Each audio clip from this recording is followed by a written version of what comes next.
Hello students, welcome to AIMS India online classes. This is a chemistry session. Here we are discussing about the chapter Introduction to Atom.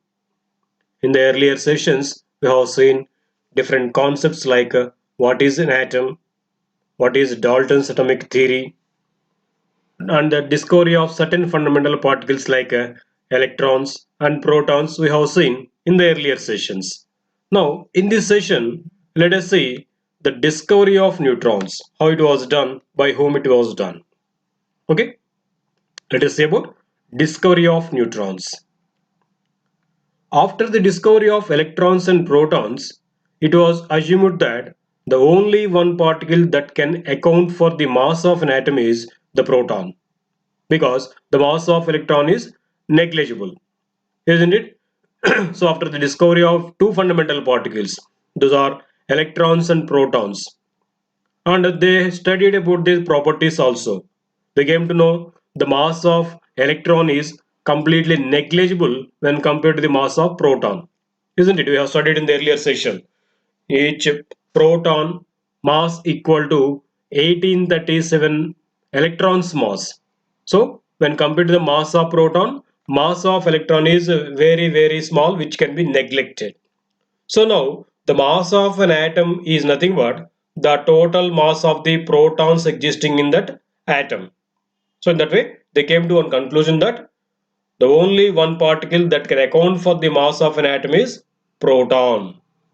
Okay, as the mass of electron is negligible, and they came to know as only these two fundamental particles present in the atom. But except in the case of hydrogen, it was found that the mass of an atom is greater than that of the protons present in it. So surprisingly, it became wrong. Their assumption became wrong, except in case of hydrogen. So when they tried to calculate the mass of hydrogen atoms, they were succeeded based upon this assumption, because hydrogen has one electron and one proton. Whereas mass of electron is being negligible, the mass of hydrogen atom is nothing but mass of proton present in it. One proton is there, the mass of hydrogen atom is now the mass of one proton. So it is practically true there in case of hydrogen. Mass of hydrogen is around 1 AMU. Because there is one proton, its mass is nearly 1 AMU. So the mass of hydrogen it is atom also being 1 AMU, it is practically correct. But in case of remaining elements, for example, if you see helium, we know its atomic number is 2. So they came to know as helium has 2 protons and 2 electrons. Now the mass of helium atom is nothing but the sum of the masses of these all particles, isn't it? But here the mass of electrons is very small, which can be neglected. Now the mass of helium atom is nothing but the sum of the masses of these two protons, it should be, as per their assumption, isn't it? Now the mass of each proton is equal to nearly 1 AMU, isn't it? 1.007 AMU actually. So it should be 2 AMU nearly. But practically when it is calculated, it is being around 4 AMU. Means they got the mass of helium atom greater than the sum of the masses of protons present in it. Not only for helium, except hydrogen, for remaining all elements, their assumptions were wrong in case of masses of the atoms. The mass of the atom is being greater than that of the sum of the masses of protons present in it. Further, it was found that the extra mass is either equal or a multiple of the mass of a proton. So they found that every atom is having greater mass than the total mass of the protons present in it. And also they found that the extra mass is either equal to or a multiple of the mass of protons present in it. In case of helium itself, let us see once again helium. So practically, as per these assumptions, it should be 2 AMU because it has two protons. But practically it was found 4 AMU. It is being greater and it is being the multiples of mass of proton. 4 times it is being the mass of proton. So in this way, the extra mass is being either equal to or a multiple of the mass of proton for every element except hydrogen. This suggested that an atom must contain one more kind of particles which should have the same mass as a proton but no electrical charge on it, because by the presence of these particles no electrical charge influence is being seen on the atoms. Already they found that electrons are having negative charge, protons are having positive charge. The total charge of electrons is being counterbalanced by the total charge present on the protons in that atom. Hence, atoms are being neutral. And these third kind of particles might be having mass equal to the mass of protons, but they do not have any charge. If they have charge, what happens? Because of the presence of charge on those extra particles, atoms should acquire that charge. But atoms are being finally neutral in charge. So from this they concluded that there are one more kind of particles than these electrons and protons. Those particles are having same mass as that of protons but having no electrical charge on it. These particles were named as neutrons, as they should be electrically neutral. So based upon their neutrality, those particles are named as neutrons. Experimentally, however, the neutron was observed much later in what is called a nuclear reaction. Actually, these neutrons were discovered so long after the discovery of these electrons and protons. So, these neutrons were discovered in certain special reactions called nuclear reactions. Okay. In 1932, James Chadwick bombarded the element beryllium with alpha particles. So, in that experiment, he found the production of neutrons. He observed that beryllium changes to carbon and thus neutrons are emitted in this reaction. So, in that reaction, he observed the emission of these neutral charged particles which are having mass equal to that of protons. See, certain alpha particles he passed on to this beryllium. Then this beryllium turned up into carbon and releasing neutrons.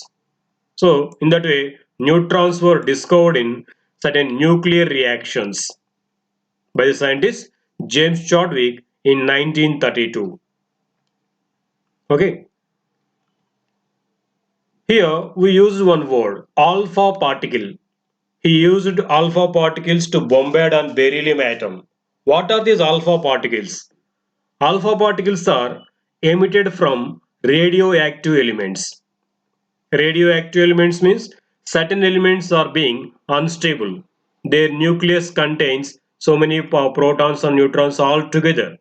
So those atoms will be unstable and they split into smaller atoms.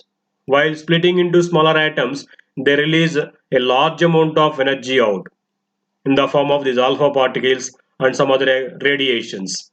So in this way, from these radioactive elements, for example, uranium, radium, thorium, these all elements are called radioactive elements. Their nucleus are unstable. They will be ready to split into smaller atoms. While splitting into smaller atoms, they produce these particles like alpha particles. Alpha particles is nothing but the bunch of two protons and two neutrons. These four particles together considered as one alpha particle. This also can be considered as helium ions with a double positive charge. Okay. So here if you observe, we know helium atom consists of two electrons, two protons and two neutrons. If two electrons are removed, what happens then? It will be remained with two protons and two neutrons. These two electrons are removed.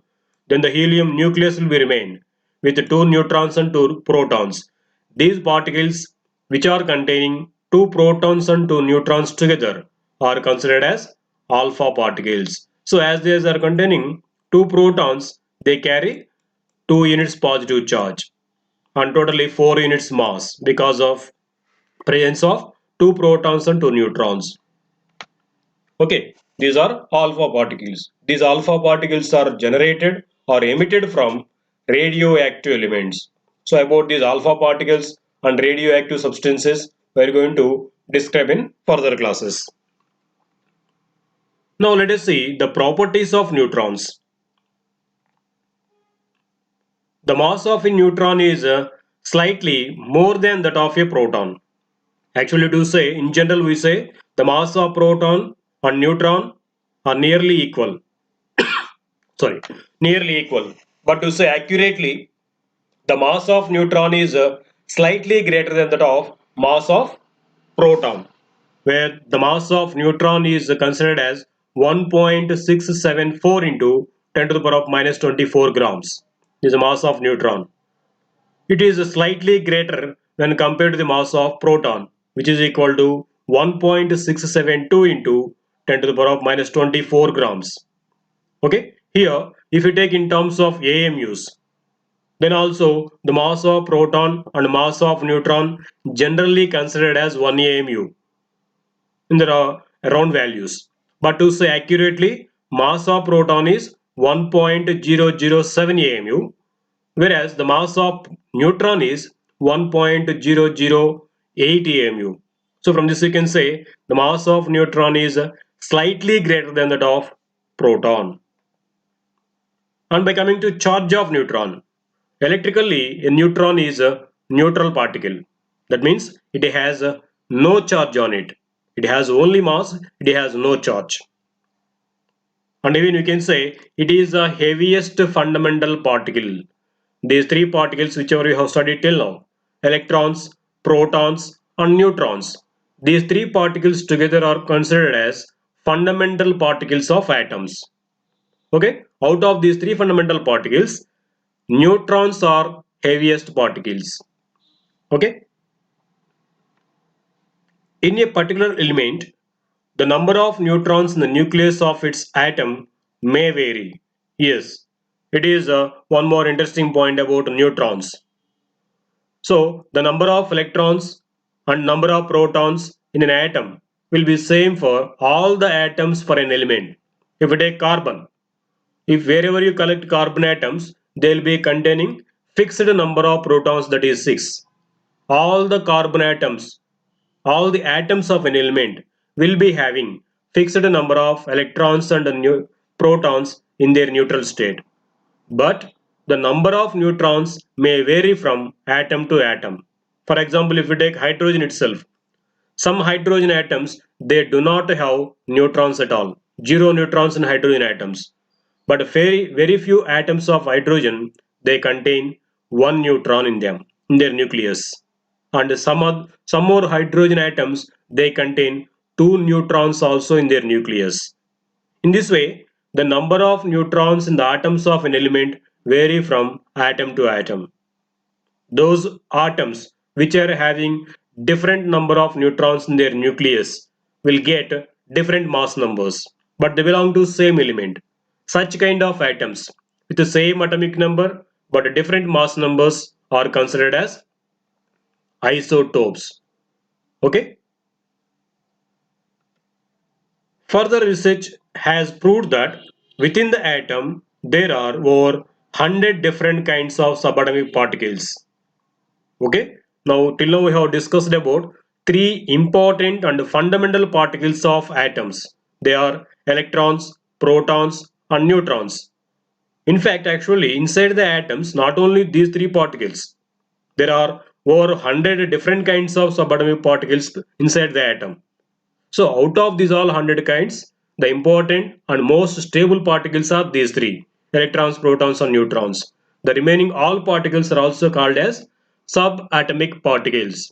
Subatomic particles means the particles which are present inside the atom. By the division of atom, we get dissolved particles. That's why they are called subatomic particles. So apart from these three important particles, if you can see some more like positrons, mesons, neutrinos, etc. These all come under subatomic particles. But most stable and mostly existing particles with considerable properties are electrons, protons, neutrons only. That is why these three are specially called as fundamental particles of matter. Okay, in the earlier days, they considered as atoms as the fundamental particles. They thought at the time atoms are the smallest and indivisible particles. But after the discovery of these particles, these became the fundamental particles. Okay. Now, let us see the comparison of properties of electrons, protons, and neutrons. Okay, let us see the comparison of the properties of these three fundamental particles through a chart. See here, generally electrons are represented with a small e, protons with a small p, and neutrons with small n. And the charge of electrons. If you observe, the charge of electron and proton, quantitatively both are equal, which is equal to 1.602 into 10 to the power of minus 19 coulombs. But they are opposite in charges. Electrons are having negative charge, whereas protons are having positive charge. But quantitatively, both are equal, but just a difference in the charge.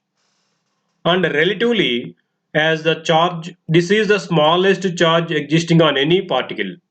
That is why it is considered as 1 unit.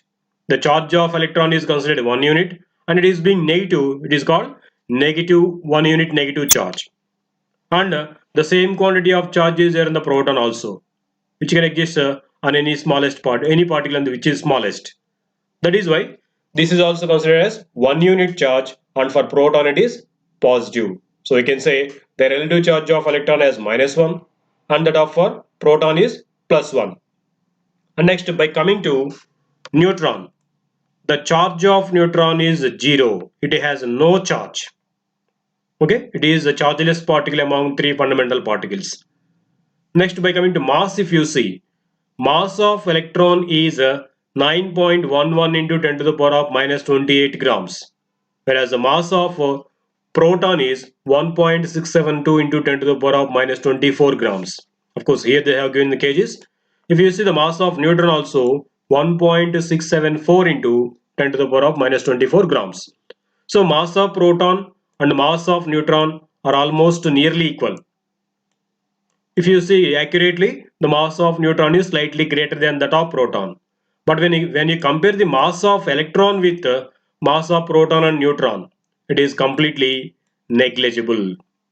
Mass of electron is negligible when compared to the mass of proton and a neutron. Okay, if you see the same in AMUs, atomic mass units, mass of electron we get it as 0.00054 AMU. For proton it is equal to 1.00727 AMU, whereas for neutron it is 1.00867 AMU. See, it is being a little greater than that of proton's mass, isn't it? But relatively, if we take approximate values, for electron we can consider it as 0 when compared to mass of proton and neutron, and the mass of proton and neutron are taken as 1 unit, that is 1 AMU. Okay, approximately. These are the properties of three fundamental particles. Now let us see the structure of an atom and different atomic models which are explaining about the structure of atom. Dalton's atomic theory suggested that atom is indivisible and indestructible, isn't it? That was a first theory which was which explained the structure of atom. That is Dalton's atomic theory. In that, it was proposed that atoms are indivisible and indestructible. But the discovery of these two fundamental particles, mainly electrons and protons, present inside the atom, the failure of this aspect of Dalton's atomic theory, isn't it? By the discovery of these fundamental particles, electrons and protons, the concept which proposed by John Dalton was failed. It was then considered as it is necessary to know how particles are arranged within an atom. Okay, they have discovered the fundamental particles related to this Dalton's atomic theory. As they have discovered those, then they try to explain how these particles are existing inside the atom. Yes, there are electrons and protons in the atom. If there are, how they are existing? Are they being all together? Are they mixed? Are they arranged in any systematic arrangement? So in this way, they have tried to explain the arrangement of these fundamental particles in an atom with different atomic models. So for explaining this, many scientists proposed various atomic models.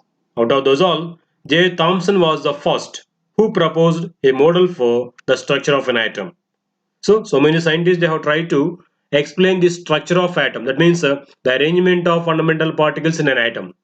Out of those all, J. Thomson was the first who proposed a model for the structure of an atom. That is, we say as Thomson's atomic model. J. Thomson, during this research, discovered a particle which was electrically charged and has mass equal to 1 by 1837 times that of mass of a hydrogen. The charge on this particle was negative. So these particles were named as electrons later, isn't it? Thomson discovered these electrons. He called those particles as cathode rays. Later on, the name electron was given for these cathode rays by J.S. Stoney. These are negatively charged particles and their mass is very small. It is nearly equal to 1 by 1837 times to that of hydrogen mass. Okay. Further experiments proved that all elements are composed of electrons and protons. So after the discovery of these fundamental particles, electrons and protons, the further experiments proves this, as all the atoms are consisting of these electrons and protons in them. However, no two elements have same number of protons.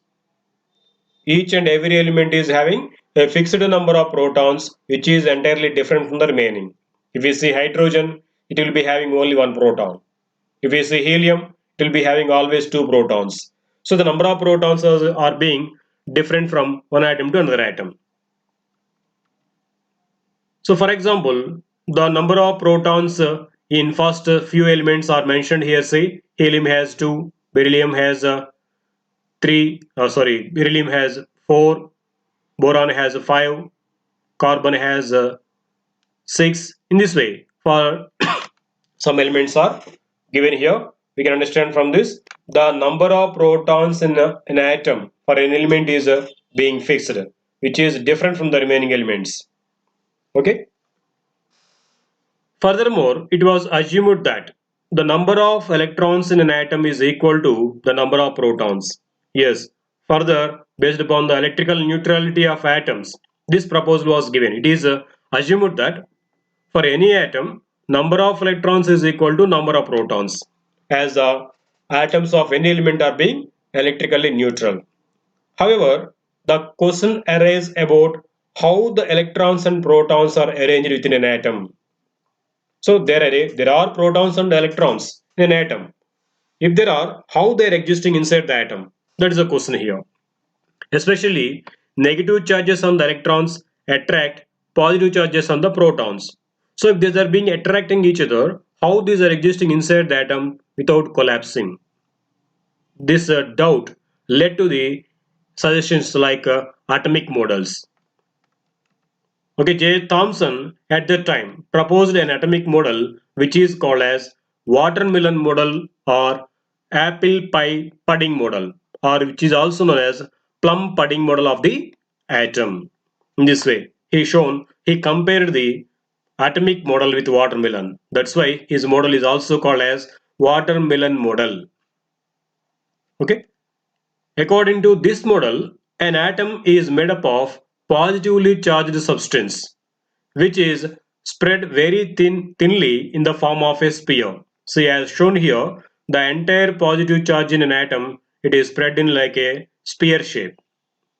Into this sphere, negative charged particles, that means electrons, are embedded. This as shown here. So this can be compared to a watermelon in way which has evenly distributed red spongy pulpy mass with black seeded seeds embedded in it. See here how it is. Watermelon we know as it is containing red pulp completely spread over in the sphere shape. In that there will be black seeds embedded in it. In the same way, he explained the structure of atom also. the total atom will be in the spherical shape, which is completely filled with positive mass, and the negative charged electrons are embedded in it. In this way, he explained the structure of atom by comparing with a watermelon. That's why his model is also known as watermelon model. Okay, this was the first atomic model which was given by J. Thomson. Okay, let us see further models in the coming classes. Thank you for watching our video. Please subscribe our YouTube channel AIMS Today and visit our website aimstoday.in for latest updates and recorded videos.